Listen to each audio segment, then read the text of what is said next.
Greetings from Seoul, Korea, and welcome back to the GSL Codes. InCa is looking pretty damn strong. I think right now, we got to say he's the favorite within this situation that we have so far. The favorite to get out of this group. Well, I think that's a fair assessment. To be fair, Oz feels confident. He thinks he's going to be able to take InCa out here.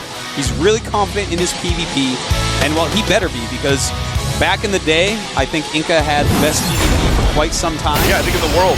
Yeah. Does he now? Hard to say. We haven't seen him as much, so we're going to have to see how he can do. The map, Antigua Shipyard. I am excited. I am many excite, Artosis. Many excite having Tasis. We are going to have Oz against InCa PvP Antigua Shipyard. This is going to be a great moment for us to really learn about the matchup PvP in the modern StarCraft 2 day. I mean, like, how is it played? What's going on in the metagame? The Koreans have some wicked PvP on the Korean server. They do. It is way ahead of the curve. All right, let's get ready for our third best of three here. The two winners, Oz and InCa, are going to duke it out. The winner is free. He's a free nerd. Take his nerd chains off. Let him move on and code S. Gets his nerd papers. Gets his nerd papers, yes. In the upper left, we have perhaps the best PvPer in the world. He is FX. Oh, oops. I thought it was InCa. All right, well, you also get to be the best PvPer. Oz, of course, is, yeah, that's Oz.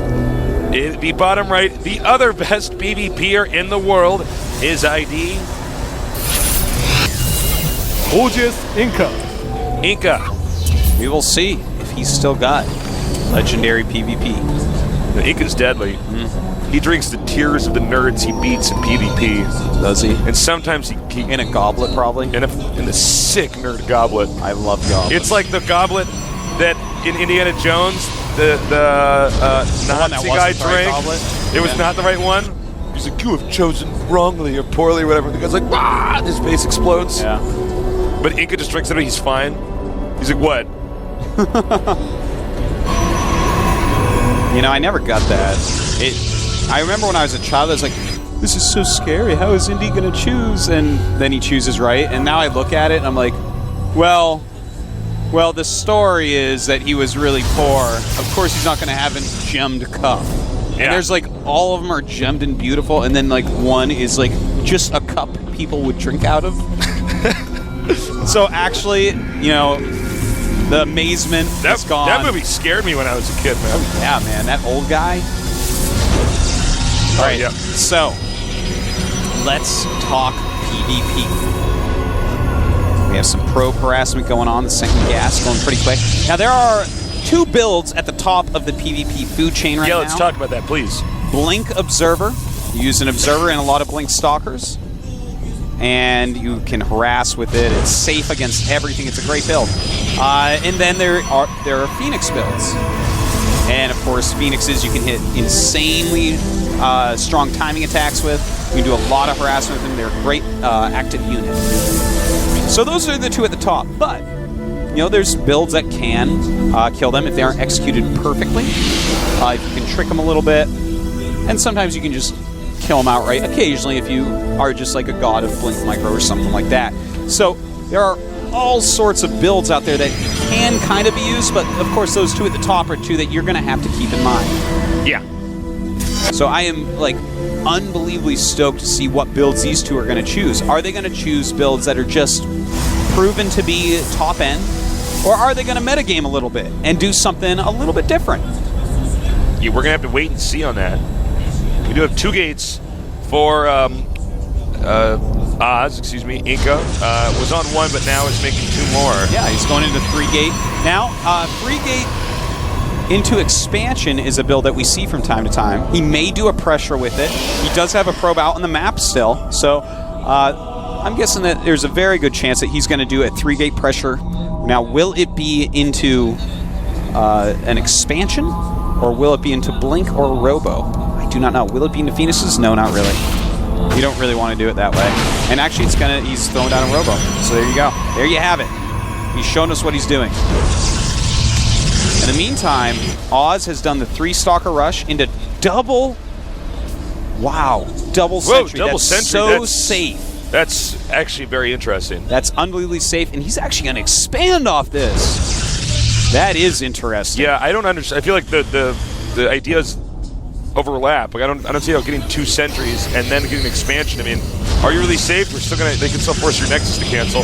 I guess what he does is if he gets beaten all the way back, he'll cancel the Nexus and just keep force fielding the ramp. Sure.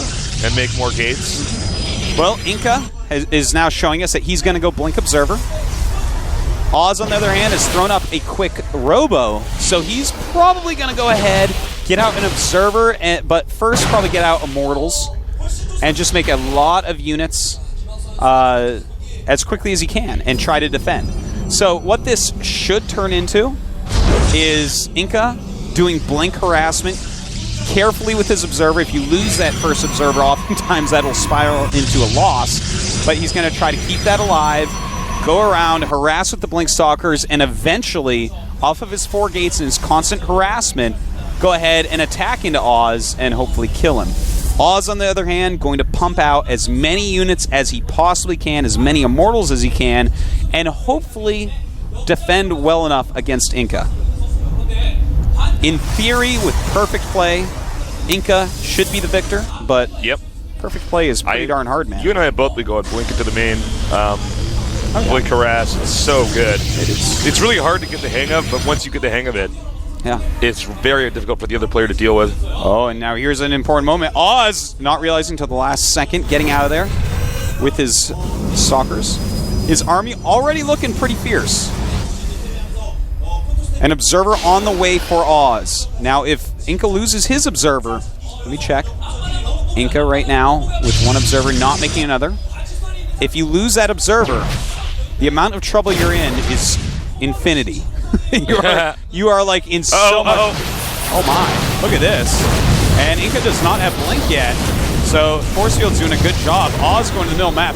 A strange opening to go into the middle map so quickly, because if InCa has Blink there, then he blinkas, and InCa's units kill your units. So that was a little bit risky by Oz, but he hit at a nice time and did a great job. Now that Blink is out, though, he's going to be able to dismantle that army. That army is not scary against Mass Blink Stalker. So now Oz could be in a lot of trouble, blinking in, targeting down that Immortal, and from here he's just going to want a micro, and he's going to kill this army. Oh, we got Zealots in the main, though. Ooh, cute little move. And remember, InCa's already down on probes. Now, he's going to get this army. He warps in his own Zealots here to combat that. Now, I believe InCa needs to go straight towards the other player's main. That is right. InCa still has his Observer, which is oh so important. And he may just want to clean up all the pylons near him and stuff. He is way down in supply right now. We have a 4th gate on the way for Oz. That's a very important gate because he's already pumping out the robotics. Even though he's behind in units right now, 4 gates plus robotics will eventually get him ahead in units if he doesn't do unfavorable trades. So this is an important moment, Tasteless. We are going to see how good InCa is with this strategy. How good is he at keeping his Observer alive, at his Blink Micro, at his decision-making? All right. Yeah, you're absolutely right, too. It's all about that Observer. It's about keeping your Observer alive so that you can blink in, do the damage you do, blink out. Okay, now he's making... he's going to get a sentry. He might actually just go over to the sentry is for Force Field in the ramp. You blink into the main, you harass stuff, he runs up, then you go over at Force Field that ramp, and your opponent's in trouble. And he may, in fact, even just target down some units there, and then he does blink away. Okay, so far as his engagements go. He didn't kill anything, which is unfortunate, but... Oh no! He lost the Observer. That is bad, man. That is really, really bad. And right now, he's taking a lot of damage. There are 3 Immortals out with a 4th on the way. He's not remaking his Observer. He's deciding this is it. This is the time. Cannot lose that Observer. I don't know if he can win this game. I mean, no, it's looking less and less likely, man. That many Immortals just becomes fearsome.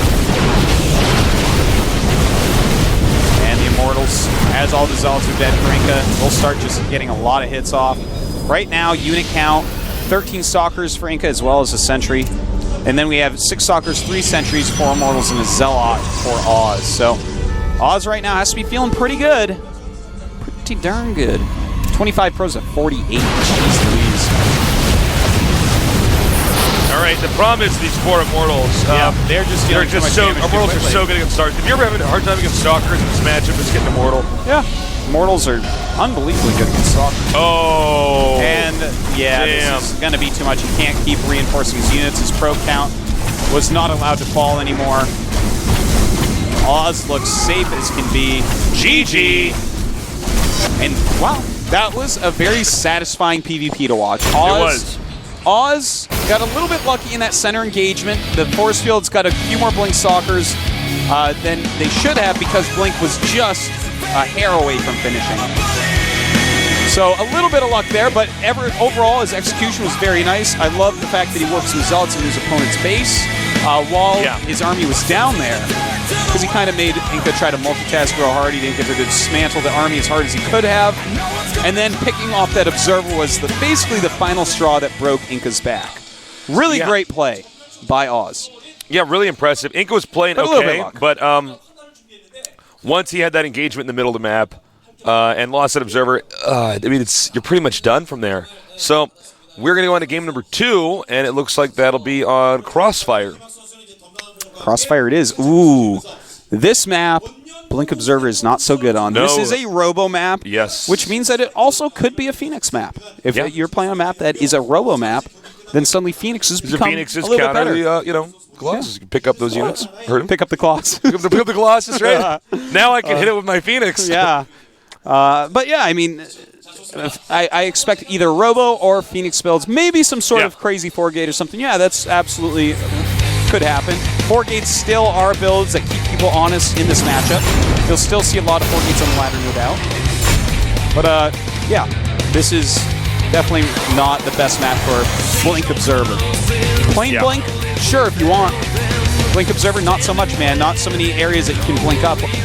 Yeah, you can't utilize the terrain really on that. So we're going to get this game going here. Game number 2. So InCa can still come back, but it's going to be tough. He's up against Oz. What kind of strategies are we going to see here? We're going to find out soon. Aces and Artosis here, bringing you the most awesome StarCraft 2 action here at the GSL.